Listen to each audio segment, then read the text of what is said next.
In this point, we are looking at how production steps are arranged. The choices differ depending on how you also decide to the product you produce, and allow me get that. It can be a prototype for product development, which are early versions used to test product and designs.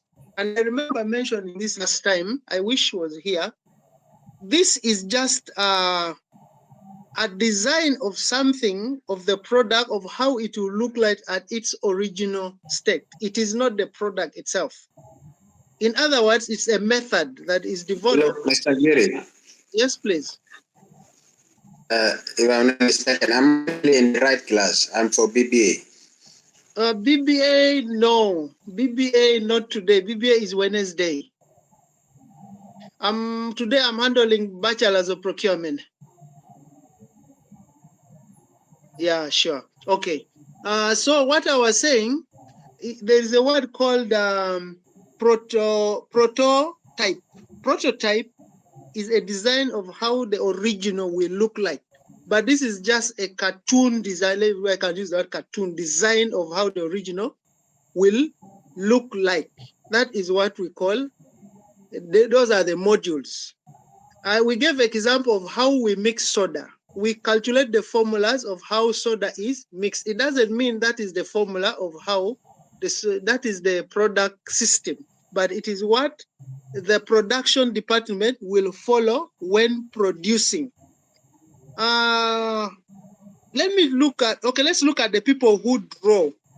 Okay, thank you. Artists. When an artist wants to draw your picture, you yourself becomes the prototype. You need to stand there. For those of you who did art, you need to stand at a point, then he looks at you and draw. I think that has explained the difference between the modules and the production systems, which I will look at. So the modules are what is copied so that the product is produced. It's like a guideline. So there we talked of the physical modules, and we said those ones, they are designed and we can touch them. They are clearly touchable physically. You design it like a building. It is first done in a smaller way. Some people do using boxes, or they do using some craft. Then it is what the main building will be copied from that one, like the architecture work, in other words. Then we talk of the systematic, whereby graphs are used, charts are used, so that the original will also, be copied from the designed one. Then mathematical method modules, where we use equations, we use variables, we use, and all that, we put them together. And we say this mathematical is mostly used in measurement. When you're producing something that needs measurement, you first do the measurement, you calculate, when I put 2 kilograms plus 3 kilograms equals to this. This color plus this red color plus blue color, you write it down. Then the original will now be practical one. I think I wish she was there. Now from here, these are the modules, which I said they are just the description. Then now we go to our topic of today. We last time talked about lifestyle, product life cycle. I explained all this. We don't need to repeat that. And today we are coming now to the overview of the production systems. Now the production systems is where now the actual production. Any of the modules can be chosen to help in any of the production system. It depends on the choice of the production team. So here they say the production system consists, I was trying to see that message. Okay. The production system consists of processes, facilities, and strategies used in production of goods and services, used to produce, goods and services. So the system itself is the setup of all the process, the facilities, and the strategies. Now, the modules come under strategies, if that can help us now. The modules comes under the strategies. Facilities could be the building where the production is done. Then the process, also the modules also can come under The modules can also come under the process because it's a COPT system, but the process will be the actual one. Then strategies can be explained and written so that we produce our goods. So that process is what we call the production system. The classification of this production system depends on the type of the product, the demand of the customers, and the operational strategy. The operational strategy is the services the manpower must do so that the product is produced. So the classification will depend. The classification of the production systems, which are these ones, will depend. These ones will depend on the type of the product, the customer demand. The customer demand and the process of the operation. So one of the classification of the production system where she asked her question is here. The first classification is what we call job shop production. And this job production is chosen, this type of classification of production is chosen when we are producing small bunch of goods for customized design products, where somebody comes and say, I need a product like this, it must look like this, it must look like this, when it is customized, depending on what the customer wants. That way, we have to adopt the job shop production, which is for production of small products. Then it's flexible, of course, flexible layout when we are producing and we need a flexible layout where people can move from here. Sometimes you need to change the color very quickly because the other color was not good and all that. Each product follows a unique processing path. Each product has its own way of how it is produced. In other words, we can say when we are producing customized goods or goods that are designed for a specific purpose, we need to use the job shop production system. I think that is very clear. So job shop production system is used for customized goods. That's how that is for job shop. Example could include making furniture, customer prototypes, where a customer comes with his own design. I said the prototype is the first design. The customer comes and say, I need a bed that is like this, it has lights, it has this, it has, whatsoever. So that is a customized. So in that way, we shall choose the job shop production system. Maybe in a restaurant where a customer says, I need food that is not having a lot of salt, all this. So that one comes in. And that is, of course, under services. Then for the bunch production, suitable for moderate volume and varieties. This is very clear. When the production volume is large, I mean the quantities might be larger. So when the quantities are large, in this way, we shall consider using the bunch production system. Also, this system is adopted when product made in bunch fixed for that circle. When the products are made in bunches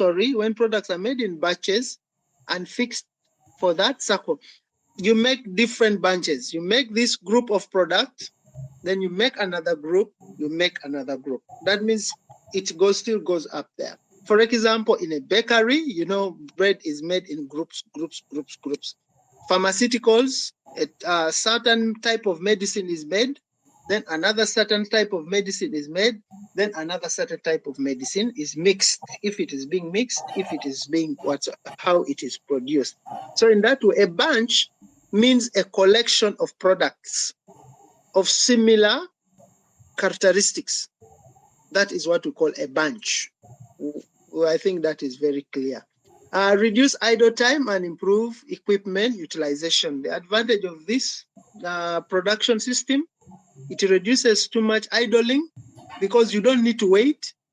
When this bunch is all produced, then the whole system is again arranged. You don't need to wait. This one is produced, then you arrange for this one. No, you produce the whole bunch, then another bunch is produced. So idle time of the machine is improved because the machine is used immediately because to produce exactly what it's needed to be produced, then improves equipment utilization. Of course, that is the same. Then the other type of production system is what we call the mass or assembly line production. This one is for production of mass, large quantity of goods. Produce high volume of standardized goods. Of course, these goods are standardized because they have specific specifications that has to be followed, especially in production of vehicles. If you sit down there, production of soda, of drinks, is also, it falls under this. Mostly there's a word called assembly line, whereby a product runs from the beginning to the last. In your research time, you look for how vehicles are manufactured, or you look at how soda is manufactured. Right from the mixing, a bottle is pumped, because those bottles come in for this plastic bottled soda. Gas is the hot air is pumped into the bottle. That bottle moves to where it is filled. The same bottle will move to where it is covered. The bottle will move to where they put the design, the branding. Then the bottle will move, it is dropped in the box, and the box is sealed, and it is pushed to where it is, just in a run. One run like this, all this, you find the machines are already set. They do, this one will do, then send like that. It runs on a trolley or a roll like that. You check this, you will see this, how this mass or assembly line production is done. When you look at this one, job shop is mostly in small, and most of the work is man done by hand. Here, most of the work is mostly done by hand, you know. Most of, like maybe 60% of the work is done by human hand. But here, even up to maybe 90% of the work is machine done. So that is another difference. A fixed process sequence using specialized machinery, what I just explained. Fixed process, it keeps on running. Now, those bottles, they run close to each other. When this one is filled, this one enter, it is filled, this one enter, it is filled, this one. Then the other one which is being filled, it will enter the process of covering. Then this one like that line like that, like that, like that. This one, you look at it in your own time. I already said it. Low variety and high efficiency. The variety of the products being produced is low. In most cases, this system is involved when there is mostly one type of a production done. If it is Coke, the Coke will only be the one running on that line. Then if it is Fanta, the Fanta will be the one running on that. If it maybe Fanta has its own line where it is also running, and it is filled and it is sealed like that. So there's less variety in production. The variety is fixed. Not too much type of products are produced. Always, mostly if it is water, actually this system is common with these companies that produce water. If enough time, if you go to this company that produce water, this is the system they use. Example could be TV, car manufacturing, cold water bottling. That is for your own. Then we have continuous production, non-stop, high-value production. Now, continuous production is a connection to mass, but at this point, this is at a higher, more quantity, heavier production than those ones. Those ones could be of smaller quantities, lesser than the continuous production system. Non-stop, high-volume production, high standardized products with minimum variations. Capital intensive. Capital intensive means too much use of equipment. Nowadays, with the modernized world, we have the robots. Most of these equipments are robotic. A robot is the one handling the hot part, is the one doing what, is the one lifting the heaviest, all that. So mostly capital intensive and high automated. That is the robotic part, which I have said. Example, petroleum refilling, chemical manufacturing, and power plants. This system is used because it's more dangerous, it's more risky. Most of these activities that are done using the mass production are risky. They are risky for humans to get involved. So that is those are the 4 production systems. And then the other ones are the production system modules. The three up, then these one are the production systems. So you mark that clearly. When we go to the overview of production, most of these points are the ones we are going to look at them one. They are the one going to cover most of the topics, the slides. They cover up to, each one has its own slide, so it's going to be a long one, but I'll go quick. Our time will determine. When time comes, then I will stop there. So when we look at the overview of production, we shall look at some of the terms or some of the activities that are involved in the production of a product. Some of these activities, they're having their own aims. We shall look at them. Some are to resurrect a product that is dying, declining.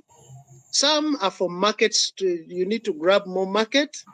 Some are for customer loyalty. Some are because you need more profit. So they all come around that line. So let us look at the first activity in the production, or first overview in the production is what we call the production position. We have product positioning. The explanations are down there. We shall go through them one by one.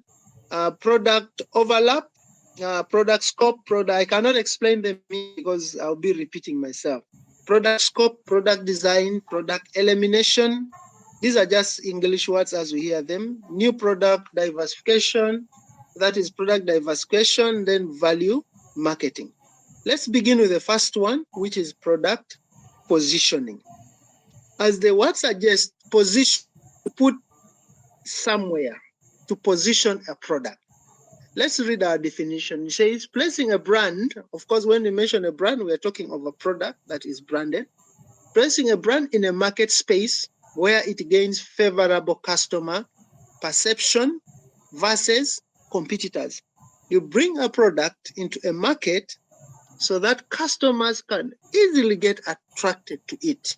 That's what we call product positioning. At this point, when you're doing product positioning, you need to mostly look at designing your product in a very attractive way. Let's look at even our slide. You see how slide looks like, the colors, they are so like, the colors are bright and somebody will get your attention. I need to see what is inside this. You see, the slide is well designed. These are standardized slides from most of you who presented, you came across these slides. So they're attractive. So that this could be, I'm just giving an example of something attractive.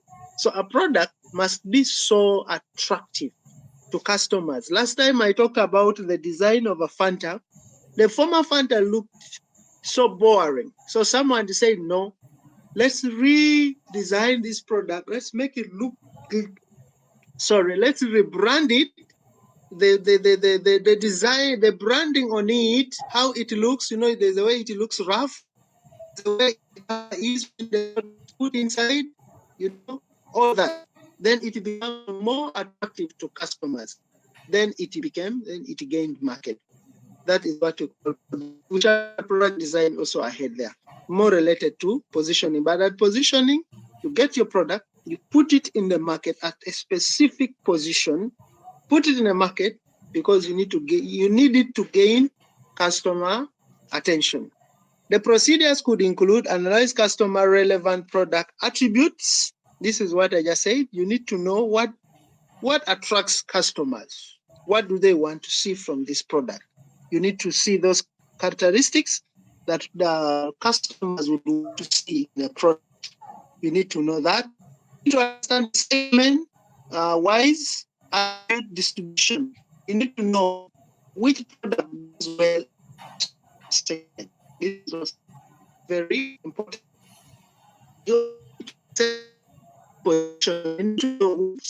How has the competitor positioned his product in the market? Which side is it selling better in the market? You need to also know this. Then you need to choose the optimum positioning. You need to know where exactly can this product do well.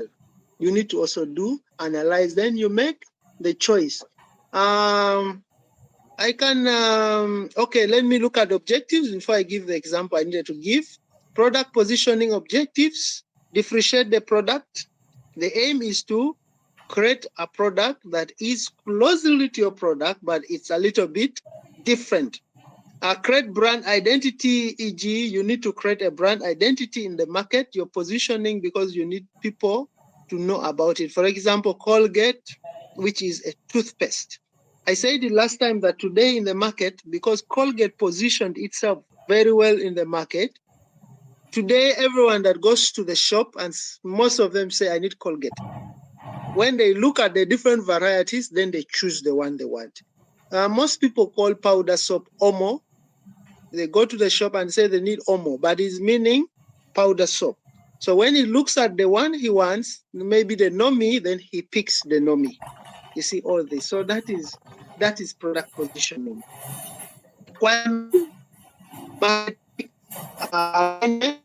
Market mix, we talk of the 4 P's. That is price, product, price. Can somebody remind me of the 4 P's? Is someone there with me? Price, product, place, and promotion. So you need to see these 4 market mixed. How do you align them to work together? How do you set your price? How do you design your product? How do you promote the product? Then the place, which market will this product sell? So you need to also determine that. You need to align those 4 P's, which are the market mix, so that you understand that.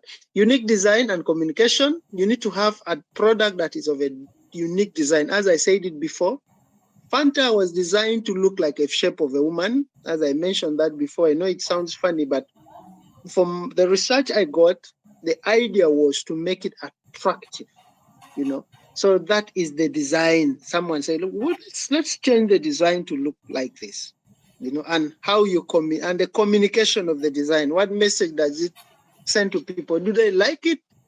And that one all comes together. Clear segmentation. Also, you need to have a clear segmentation. You need to know market segmentation is the division of your customers. You like in form of groups. You group your customers geographically. This one comes geographically. You know, from Gumbo, these people like this. For example, when we come to market segmentation in the telecom companies, you know that digital sells good in town locations. Digital sells very well in town locations. But outside towns, digital is not there. And you find MTN is doing well. Then when you go to more rural places, you find the person who controls the market segment there, the rural market segment, is Zain. Most people have Zain. Like most of these people working with NGOs, far off places with issues of network, you find they have Zain lines. So the market of telecommunication is segmented. Everyone knows this is my area, this is my area. Though in some area, like in town, they are all there, but there is one who is more of, you know, feels this one, I'm in control of this one. Okay, allow me move on. Product positioning, expected results. What results do you expect when you do your product positioning? One, you expect customers to be loyal. You expect stable sales. Your sales keeps on flowing. Sales turnover, you know, more products are taken into the market and more people buy. The turnover is high. There's turnover rate, high turnover rate of your product. More orders. Someone buy, you take another, and it is bought, take another, like that. So there's stable sales. You can predict, in other words. Also, that's what I can say. You can know that tomorrow I'm selling this much. Tomorrow, no, like it's stable. It doesn't drop so much, or it doesn't go so much. Short-term success. Products positioning have that problem because we expect also that the success can be short-term. If it is not maintained well, the product succeeds for a short time. Segment specify targeting. It is always positioned in a specific segment, not that you just throw to market. There's a specific group of customers that the product is targeting. So that is one of the expected results. The other point or overview or the content in production is what we call the product repositioning. First was positioning, and this is reposition. From the word re, meaning you are doing it again. You are doing it again. In our definition, we say altering current market perception by updating market mix or finding a new appeal. You change the market mix. Of course, in the market mix, we have the products there. You can work on the price of the product. That one becomes a product repositioning. You can reduce the price. You can redesign it, or you can do more promotion so that you reposition your product. Your product can gain more position in the market. So that is what we call product repositioning. Altering, that means to alter is to remove the other one and you bring a new one, or the older one, you redesign it, the current market perception, by updating the market mix or finding a new one. What people think about your product, you change it by renewing your product. If you've ever seen some of these products, you find a product, an old brand, they say, I'm forgetting the term, same test, different design. I think maybe you ever come across such statements on some product. The product redesigns itself, they redesign the bottle, then they write on the product, same test, but a different design. This is a repositioning of a product. Bavaria, I saw that somewhere around Jamajuba, there was a signpost when Bavaria did some rebranding. There was a statement, same test, but a different design. This is a repositioning of a product. The objectives could be extend product life cycle. The product maybe has reached its decline level. We need to bring it back to the market. So we do repositioning, fixed positioning error. Maybe the first position was wrong. You need to redesign it. To position means to attract customers, to put a product in a position where customers can get back attracted. So you need to fix the positioning error. Maybe the first positioning had an issue. So you redo work on your product, then you bring it back to the market. The requirements for current users, promote new use. For those who are already using the product, you introduce other users of that product.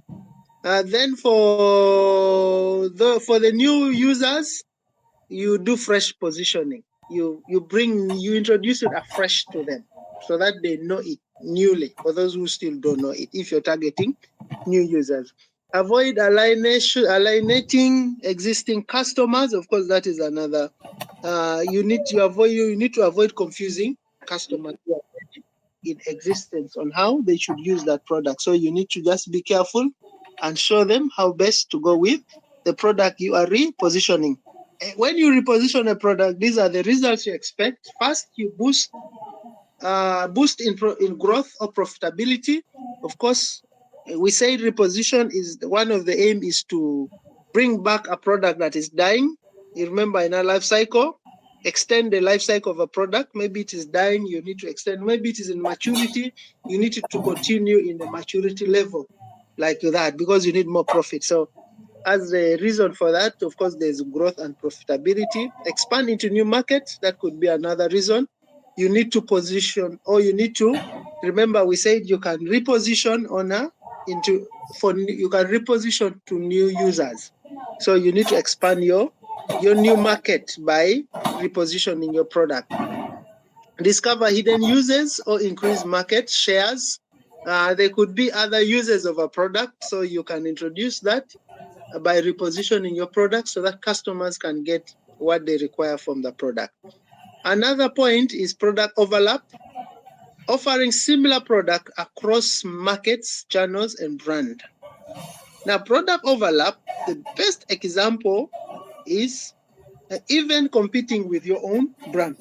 The best example is from Colgate. Colgate has varieties of products, but they do the same thing. They compete among themselves. That is what we call product overlap. Colgate has this toothpaste, which is chemicalized. Then they have another toothpaste, which is made of herbal, okay, it is made out of local products, local hubs, you know. So what they are doing, that is what we call product overlap. You offer a similar product.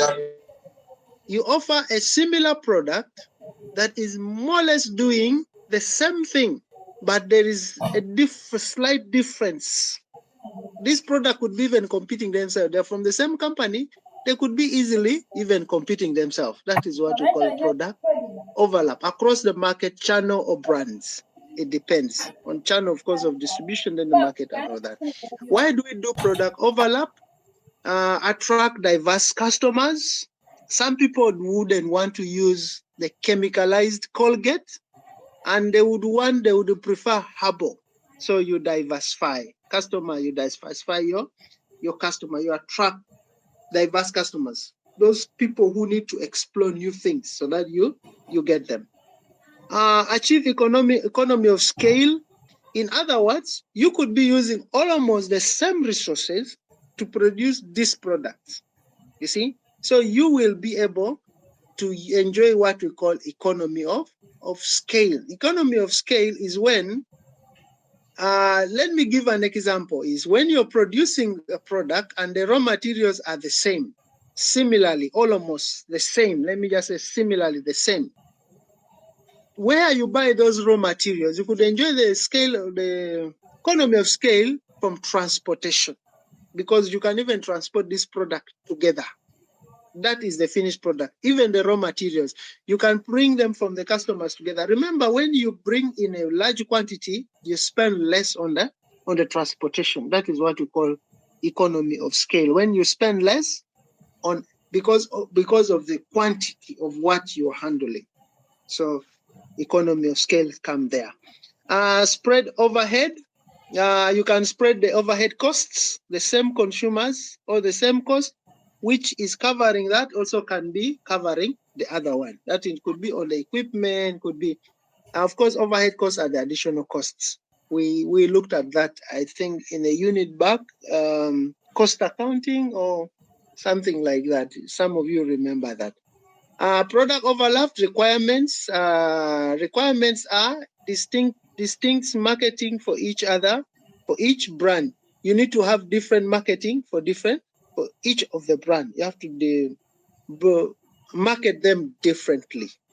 I gave you the example of Colgate Herbal and the other normal old Colgate that we all know. The branding is all, the adverts are always different. Even if you see in the market, they're all Colgate products, but they advertise as if they are competing against each other, but they are from the same consumer. Producer. Avoid customer confusion. You need to make it clear. Customers need to understand this product is this and this product is this. Customers don't need to be confused when choosing among these two products that you as a producer has decided to overlap. Manage private label carefully. Every product must have a clear label. Customers should not be confused. The other one is normal Colgate. I don't know what word is added on it. The other one is Colgate Herbal. I'm using this example because this is a studying platform. So I believe it's normal to use such examples. Product overlap, the expected results could be market expansion. Of course, we shall be able to reach more market. We shall increase on our market segment or market share. Increase the share and growth. Of course, that is the market. You will be able to grow and the product will be able to capture a greater share of customers. A strategic brand and consolidation. It will also help us to create a strategic brand that is consolidated, that you alone can manage to control. A brand that is known and is so strong in the market. Another aspect of product is what we call the product scope. A product scope is defined as decisions on the breadth, that word, maybe somebody got it clear, of the market mixed. This means variety. variety, decision on the variety of the product, variety of the product, mix, single, multiple, or system of products. Now, let me give an example with Coca-Cola. Coca-Cola has the Coca-Cola itself as a soda. Then it has Fanta, it has Novida, it has all that. This is what we call product scope, whereby you have varieties of products within the same organization. That is what we call a product mix. Many products within a product. It could be single product, it could be multiple, or it could be a system of products. How products all are mixed together. Why should we have a product mix or a number of products? Normally, companies do this so that they can control the market. They make it, of course, obviously, it's for sales, it's for, you can create other advantages in your own when you've come across this question in exams. The objectives for the single one is to have a specialized and a scale. You have a specialized product that you alone knows how to produce it and how you control the and you control what we call the copyright for the first product, for the single product. For the multiple product, you are trying to reduce, or you're trying to do what we call risk diversification. You are trying to give out the risks to different, could be low profits from a single product. So if you produce many, at least you can get profits from different products. So you diversify the risk of not making profit in business, so that you get the profit from different. The other risk that you could diversify because you are doing multiple product. System, a lock-in effect for customers. Lock-in effect is whereby customers are controlled. You lock the customers within your system of your product. When somebody goes to the market and does not find Novida, at least he will find Fanta. You see, at least he will find Coke. You see, so you are locking the customers within your control. That is what we call the system, product system, or lock-in effect for customers. So that is the objective of what we call product scope. The requirement, you should have a strong technical team or leadership that is there for the single. For the multiple, you must have a product signage. You must have the knowledge of how to control your product in the market. You should have a deep customer insight. For you to, the requirement for this system whereby you can control the customers within the market, you need to have good knowledge about your customers and their choices, which is also very important. Expected results for doing or for choosing product scope is, of course, growth and profitability. I will not explain this. I already touched that. System strategy can lead to monopoly tendency. I already said that. I said system strategy is when you control the customers. If this one is there, choose this one. If this is not there, choose. So you have the customers all around your circle. At the end of the day, you can become a monopoly in the market. Oh, I believe we all know what is a monopoly. The only producer of a certain product. Let's go to product design. It's defined as the degree of customization or standardization in product design. Degree at which, the level at which you customize your product. Customizing product is designing it depending on desires, on people's needs. So the degree at which you design your product on what customers would want to see, or what customers would want to test, versus the standard in the product design, the level or the standard of your product. In other words, what range or what competitive energy does your product have in the market? So that is what we call product design, the degree of customization or standardization in product design. Strategy options, standard products, customized products, or you can go for standard with modification. Standard products are products that you just produce without anyone's input. You just come up and say, I'm going to produce this product like this, and it will go to the market. As I said, it has a level of its own standard. You set the level of the satisfaction yourself. Customer will eat this product, it's like this, you detect. Those are standard products. Then customized products are products which are produced depending on customer choice, description, or wants or needs. That is the customized product. Then standard with modification, you can have standard products, but you can accept somebody to modify it, to add something on it. I need this product to be like this, but on this product, I want it to have this. This is common with cars. Cars are standard. Okay, they are customized vehicles, but we commonly have standardized vehicles. Then people modify them. You add anything you want on it. You can change the radio inside it. You can, all that. But it's a standard product. Product design objectives: improve scale. Okay, to improve the standard. In other words, you need to improve. You can design a product because you need to update its standard, how it looks like, or how the original looks like. You can also design a product because you aim at increasing flexibility because of this is for the customized products.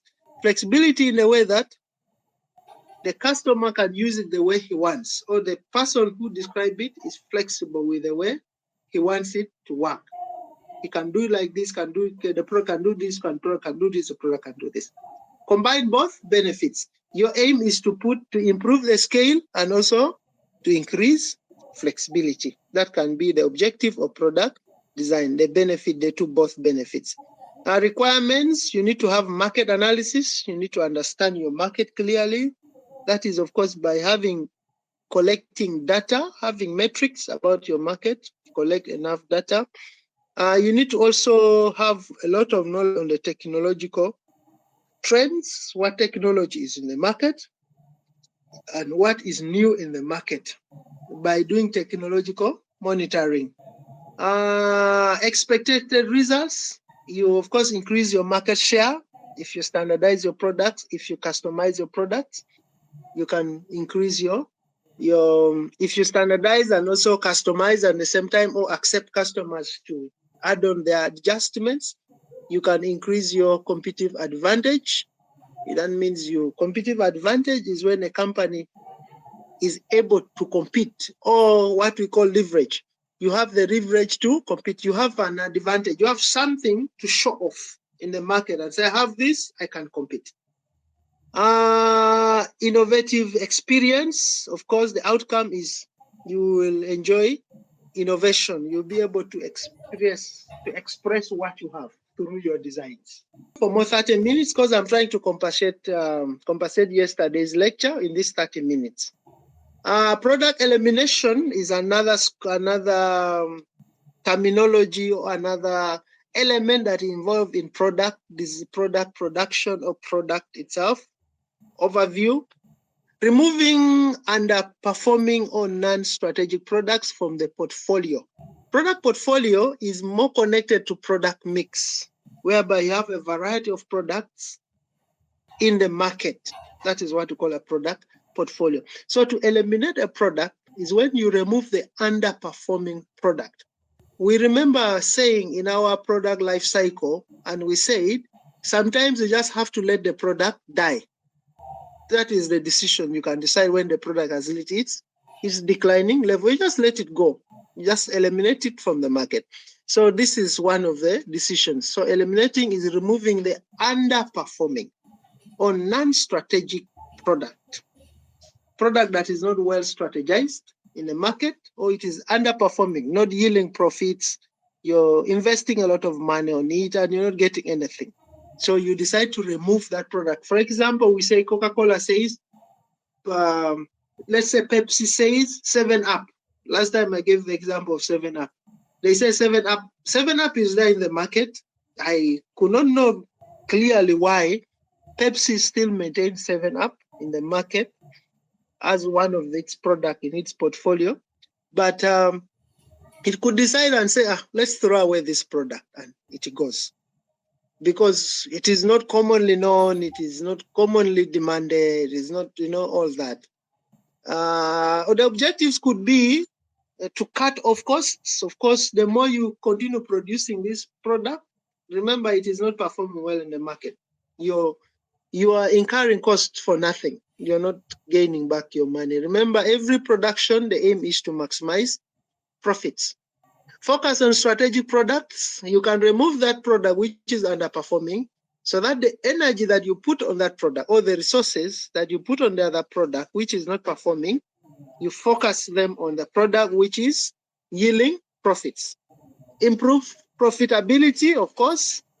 All resources are invested on a product that is well performing, maybe by redesigning, repositioning it, and all that, you improve the product in the market, and hence your profits will also increase. Requirements, careful analysis of the product issue. Before you eliminate a product, you need to understand it very well. This is where now the issue comes in. In your free time, find out this 7-Up is there in the market. Even in Jubaya, it is there. In the supermarkets, it is there. It is there. The reason why they are not eliminating it would be they discovered some advantages about it in the market. So they cannot eliminate. So before a product is eliminated, please carefully analyze the issues that surrounds it. Why is it not performing in the market? Consider alternatives to eliminate. You can also look at what alternatives can I eliminate out. You need to look. Sometimes you don't need to remove all the product, just remove some part of it. Maybe you improve it before you just decide to totally terminate it. Assess the impact on remaining portfolio. If this product is totally thrown away from its sister products, the products it is with in the market, what could be the effect? This one also, you need to look at it before you eliminate a product from its portfolio. Expected results when you eliminate a product, of course, short-term cost saving, you will be able to save that money which was being wasted. Long-term focus and performance gain. Of course, when that product has totally gone, you'll be able to focus on other better products. Performance will also improve. Better product balance, you'll be able to balance the products that are remaining in the market because you have removed the one that is taking your energy and it is not gaining anything for you. New product strategy. Let's look at this. I think it's the second last. Let's finish these scopes. Then, yes, let's finish them. Then next time we shall begin at market forecasting. Forecasting, yes. Yes, that is good. So we are at new product strategy. Expected results. Sorry. New product strategy. The definition, introducing a new product within the company's portfolio, and the market. New product, you bring a new product within the company's portfolio. I told you this portfolio, we are looking at the series of the products that are within, that are produced by the same company. So you decide to bring in a new product. Pepsi, of recent, I think the latest product they introduced that is not common in South Sudan is Mountain Dew. I don't know if they have introduced another product of late. They have introduced that product in the market into its portfolio. And by the way, Mountain Dew was one of the products that have mostly pushed 7-Up out because they mostly test similar. The difference is small. So introducing a new product within the company's portfolio or the market, that is what we call new product strategy. New product, let's just say new product only, just it's enough. Type, improve. Types could be improved or modified, imitated or imitation, or innovation or innovation. I think there should be an N there. I should have checked that before. Yes. So the new product could be an improvement or modification of an old type product, or an imitated from an old, or imitate another product, or it could be an innovation, totally a new product. Never existed in the market. So that would be the type of a new product you can bring to the market. The objectives, why do we have to bring a new product to the market, or why do you need to introduce a new product in our product portfolio? We need to address new customer issues. Maybe customers have raised some concern about a need within your portfolio. Maybe you're producing a mango flavor, you're producing a pineapple flavor, you're producing an apple flavor, but customers want an orange flavor. Whenever they come, they say, this product is nice, but I wish there was an orange flavor. And this communication keeps on. At the end of the day, you will need to introduce an orange flavor within those products to meet the new customer needs. Defend market position. You are in your market and you feel if you don't introduce this orange flavor, your competitor will do. So what you do is to bring that product quickly in the market so that you defend your market position. There is clear. I don't need to go much to that. Requirements, a robust development system. You need to have a system that is very organized. So for you to introduce a new product, it's not easy to bring a new product in the market. As we looked at last time, and Jacqueline, if I'm not mistaken, she gave us an example of Jimitel, which stayed in introduction until Vivacell, or it was Jimitel, stayed in introduction until it died off, just like that. So you need to have a very good product system, development system in your in the production, so that when this product comes to the market, it can easily, it will not take long in the introduction stage, so that it can go to the next step. Openness to creativity. When introducing a new product, you need to be creative enough. You need to bring in specialists who will test this product, who will be able to give new ideas depending on the color of the product, the design of the product, the taste of the product, all these things, you put them together. Evaluation and screening mechanism. You need to have a good screening and evaluation mechanism of the product. When Mountain Dew was introduced, I remember by then I was still in the in secondary school. Yeah, I was in secondary school by then. And the team of Pepsi came to the school with the Mountain Dew. And they gave us to test. And they collected our views. I remember senior 5 around there, when Mountain Dew was brought into the market. And of course,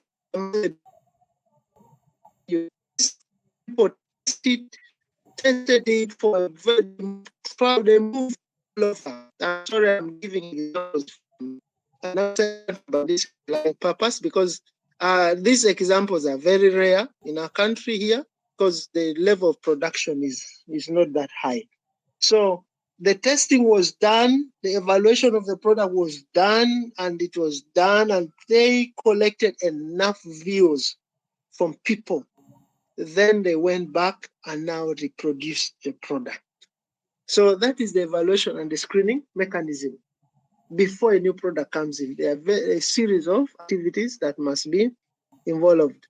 Expected results, growth and competitiveness. Of course, we said we are introducing a product because we don't want our competitor to bring that product in the market. The first point there. So what we shall gain is our company will grow because of more profits. On top, we gain what we call competitive advantage. I explained that before. Increase profitability and relevance. Our profits will increase and our relevancy will also increase in the market. People will start talking about us. You become an important icon in the market.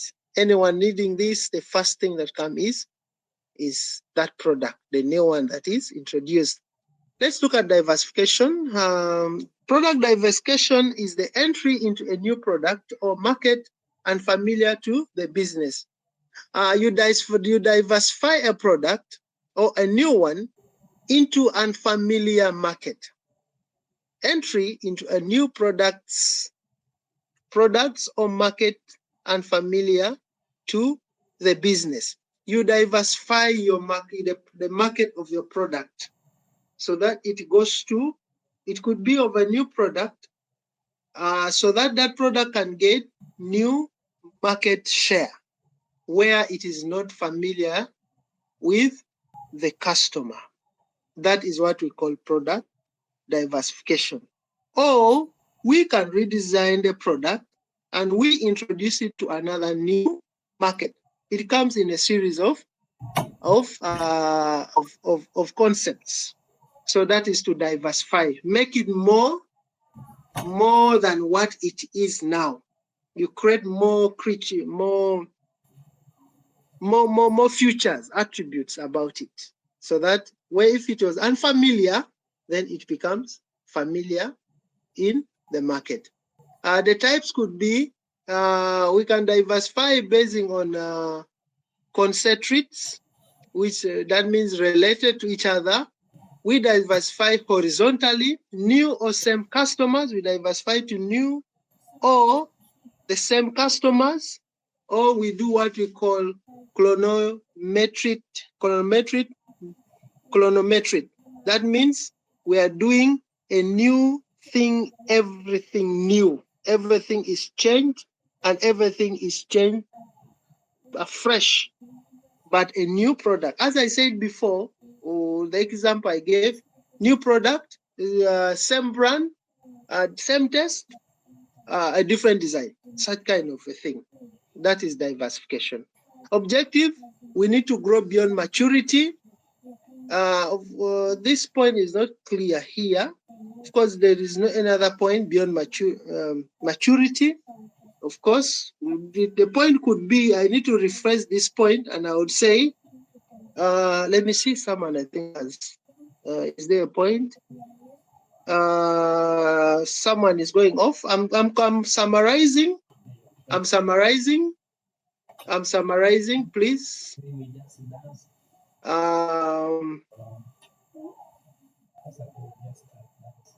Okay. I was at the point of saying growth beyond maturity. I would say continuation of aim to continue maturity. There is no any growth beyond maturity in the product life cycle. So the only aim there is to keep the product, the highest point where the product must reach is the maturity level. Profits are high, customers are loyal, and all that. Risk spreading, we need to spread the risk. We diversify the product because we need to spread risks. I already talked about this, whereby risk is spread to other areas, where the areas where the product is not doing well and it is having high risks of performance, low profits, of course, that can be a risk. We diversify the positioning of the market so that the product can go to another position, or we reintroduce the product fresh so that we reduce the risks that are involved with all the product. A strategic defense, we can diversify a product as a defense. We are protecting the product. It's a way of protecting the product from disappearing totally from the market. Requirements, only diversify when core options are enhanced. You need to only diversify when they are when it is necessary. This is in other words, when it is so necessary. Know the new space well before you take your product, or you change your product, or you diversify it, or you reposition it, or you take it to, or you bring new attributes to it. You need to know the position where you are going to put your product very well, so that it performs. You can do that. At the end of the day, the product will not also perform well, though you have already done some adjustment on it. Assess impact on existing business. You need to know those businesses which have done the same diversification on their product, what happened to them? Then this information will help you to also understand what impact may happen to you. So that one will help you to assess the impact of diversifying your product on the existing businesses that already you're having, or on the businesses that are already existing with other companies. Expected results, of course, we shall have increased revenue streams. Too much revenue will come from different streams. Greater flexibility and resilience. The product will become so resilient in the market, and also customers will be able to use it in different ways they would wish. Flexibility, you can use it like this, you can use it like this, you can use it like that. Let me finalize with the value marketing. It is defined as delivering on the value promised through quality, quality, service, and reliability. Valuing a market or value, you are looking at giving the best quality, the best services that are reliable, that you promised, the value promised. You promise a value, then you give it through the quality and the service and how reliable your services are. When we look at value, we look at mostly the quality. I was handling a lecture today, and I told the students, and I said, quality is defined by the person who is using it, you know? So you as a producer, you can promise the quality you expect to give your customer. It is the customer to give you the feedback that what you gave is exactly as you promised. So giving that, when the customer says, yes, this is the services we needed, it's according to your promise. This is the quality we needed, it's according to your promise. There's a reliability to it. We can rely to it, and maybe, somebody can say, yes, this is what I need. So that is what we call value marketing. Value marketing. When you give what exactly you promised, the value you promised. Objectives: achieve total customer satisfaction. Of course, when you provide the value you promised, then customers will be totally satisfied. As I said, the customers are the one to determine quality of a product. Build long-term loyalty of the customers. Customers will be loyal to your product. The moment they step in the market like this, yes, this is the product I want. Requirement: consistency in quality and services. For you to be able to provide value in your marketing, you need to be consistent with your quality. You don't need to change. This is a very common practice. When people are beginning to operate business, the first products are always good. I think you can bear me witness in this. The first output is always good. But as someone continue producing, the quality, the producer start compromising on the quality of the service or the product that is being issued. So this is very, very bad. So for a product to continue as value, continue with its promised value in the market, the quality provided must be consistent. There must be no change, no reducing. Customer-centric culture. You need to know what are the customers' culture. You need to know what do customers want and how do they judge your product in the market. Meeting an existing expectation. You need to know what are these meeting expectation. Let me just skip that word because I failed to pronounce it. Of course, that is more into expectations. Meeting expectations. What exactly do these customers want? You really need to know these expectations. So when you know them, it will become very easy for you to meet your market value. Expected results. When you maintain your market value, you will see, or you will attain what we call high customer retention. your customers will remain. This is common with salons. I was chatting with someone today and say, I have my barber in Kuburiabuba. Sometimes I have to go up to there for this guy, you know. And I know some of you can ascertain to this. So because I feel, you know, his services are good, you know. So because of the value of his services, I became one of the retained customers. I need to go there. I will go up to there. And this guy has to be done too. When I find the line as long as it is, I wait, you know, that is it. A strong brand equity, you will have a very strong brand in the market that can easily compete.